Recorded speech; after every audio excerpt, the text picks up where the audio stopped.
Salam sejahtera untuk kita semua. Pelajaran Sekolah Sahabat dengan tema utama Misi Allah, Misi Saya.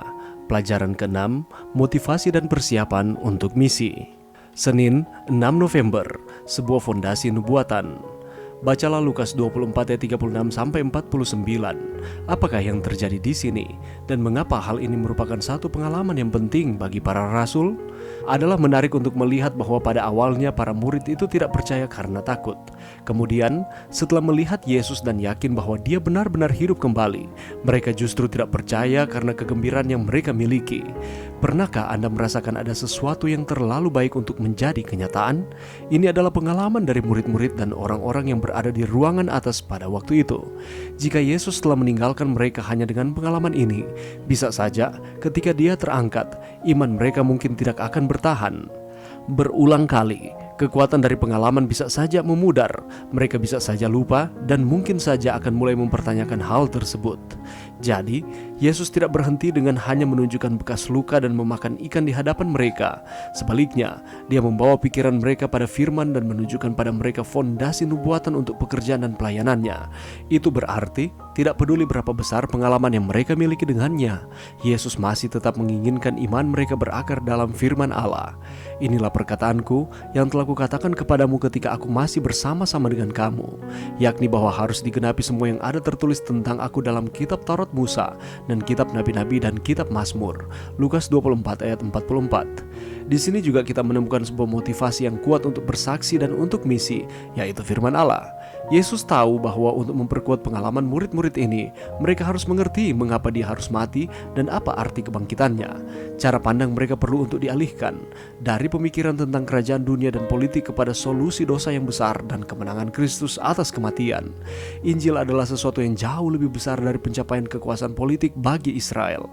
Itu menyatakan tentang kemenangan Kristus atas iblis dan memberikan jaminan bahwa satu hari nanti semua kejahatan di dalam dunia ini akan dibinasakan dan bahwa bumi ini akan dibarui dan bahwa Allah akan tinggal di antara umatnya.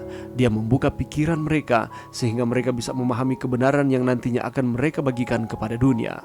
Pengalaman kita dengan Yesus tidak bisa bertahan tanpa fondasi firman-Nya, termasuk dalamnya nubuatan-nubuatan yang menunjukkan pada sejarah dan peristiwa yang menuntun pada kedatangan Kristus yang pertama dan yang kedua kali.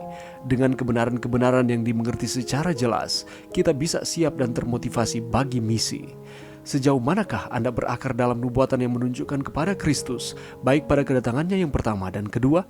Secara khusus, di waktu-waktu terakhir ini, mengapa kita harus berakar dalam firman Allah? Termasuk dalam nubuatan-nubuatan, dan mengapa memahami nubuatan-nubuatan ini sangat penting, teristimewa bagi pekerjaan misi? Pelajaran yang bisa kita dapatkan pada saat ini. Efesus 2 ayat 8 dan 9 mengatakan, sebab karena kasih karunia kamu diselamatkan oleh iman, itu bukan hasil usahamu, tetapi pemberian Allah, itu bukan hasil pekerjaanmu, jangan ada orang yang memegahkan diri. Tidak ada agama lain di dunia ini yang memiliki keselamatan semacam itu. Agama-agama lain memang mungkin menetapkan standar yang tinggi, mendorong perilaku etis, menyatakan hukum kesehatan, menjunjung tinggi filsafat yang luhur, atau menghasilkan orang-orang yang baik di dunia ini. Tetapi agama-agama itu juga percaya bahwa orang bisa menyelamatkan diri dengan apa yang mereka lakukan. Sedangkan firman Tuhan mengatakan bahwa tidak ada usaha sama sekali dari kita untuk dapat menyelamatkan akan diri kita sendiri. Itulah sebabnya Yesus harus datang ke dunia. Dia harus mati dan mati di kayu salib untuk menebus kita dari setiap kesalahan kita, dan Dia bangkit. Dasar yang menyatakan bahwa keselamatan datang melalui perbuatan-perbuatan adalah tidak sesuai dengan firman Allah. Dan Yesus menawarkan keselamatan yang unik, yakni keselamatan oleh kasih karunia melalui iman.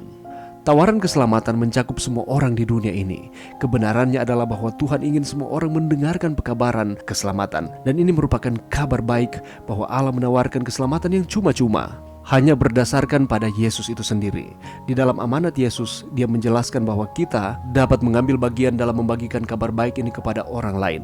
Dan jangan pernah melupakan bahwa Yesus mati dan Dia bangkit, dan Dia berjanji Dia akan datang kembali pada kedatangannya yang kedua. Dan ini merupakan dasar dari nubuat. Yesus akan datang kembali untuk kedua kalinya. Kedatangan ini dapat dilihat literal dan sangat dekat atau segera. Mari kita lihat ringkasan dari keyakinan sesuai dengan firman Tuhan tentang kedatangan Yesus yang kedua kali. Sebagai umat-umat Allah, kita sepatutnya menerima dan memberitakan janji-janji kedatangan Yesus yang kedua kali. Dan janji-janjinya ada banyak di dalam firman Tuhan. Dan kedatangan ini terjadi secara literal. Kedatangan kedua kali juga digambarkan sebagai sesuatu yang dapat terlihat. Semua tanda menunjukkan kedatangan yang sangat dekat dan segera. Dan Yesus berulang kali menggunakan kata segera. Itu artinya tidak lama lagi Yesus akan datang. Dan umat Allah akan melihat Yesus dan akan bersama dengan Dia selamanya. Orang yang benar yang telah mati di dalam Tuhan akan dibangkitkan. Dan orang percaya akan menerima kekekalan. Tidak akan ada lagi air mata, perkabungan, dan kematian akan dihapuskan. Pekabaran ini penting untuk misi kita sekarang ini, karena banyak yang perlu mendengar akan kabar baik pengharapan ini yang penuh kebahagiaan. Namun tantangan terbesar kita adalah bagaimana cara kita memotivasi akan diri kita untuk menerima akan misi ini dan menyampaikan kepada setiap orang. Yesus Kristus membawa pikiran para murid-murid kepada firman Tuhan dan menunjukkan pada mereka fondasi nubuatan untuk pekerjaan dan pelayanannya. Itu berarti tidak peduli berapa besar pengalaman yang mereka miliki dengannya, Yesus masih tetap menginginkan iman mereka berakar dalam firman Allah. Kita harus beriman dan berakar di dalam firman Allah. Apakah kita membuka akan firman Tuhan, mempelajarinya di dalam kehidupan kita setiap hari? Pengalaman kita dengan Yesus tidak bisa bertahan tanpa fondasi firman-Nya, termasuk dalam nubuatan-nubuatan yang menunjukkan pada sejarah dan peristiwa yang menuntun pada kedatangan Kristus yang pertama dan yang kedua kali. Dengan kebenaran-kebenaran yang kita mengerti secara jelas, kita bisa siap dan termotivasi bagi misi.